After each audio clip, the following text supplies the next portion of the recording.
हमर जीजा जी करिए मसाज। असो होली में होई कुछ खास हमर जीजा जी करिए मसाज।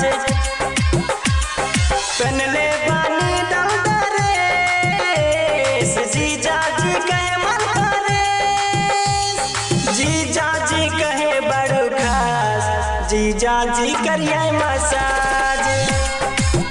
असो होली में होई कुछ खास हमर जीजा जी करिए मसाज।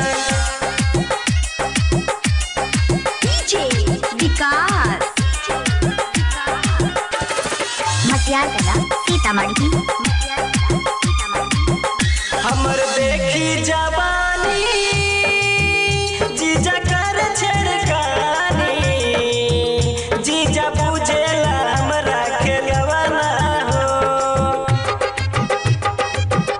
हमर देखी जवानी जीजा कर छेड़खानी, जीजा बुझेला हमरा खेलवाना हो।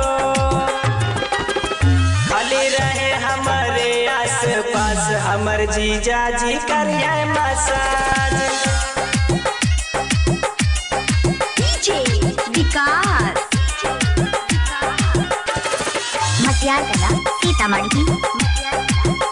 हमके बरे लाखीसी जीजा गाल देल मीसी, जीजा बुझे नाम रो कहनमा हो।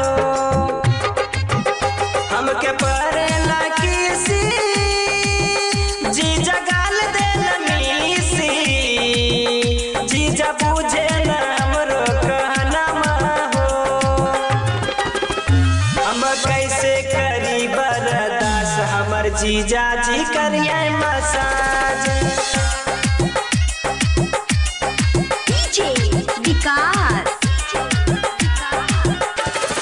मटियार कला सीतामढ़ी।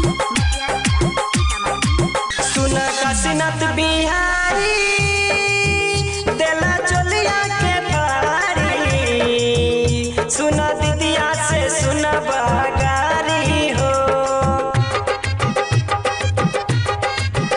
सुन काशीनाथ बिहारी देला चोलिया के पारी, सुन दीदिया से सुन बगारी हो।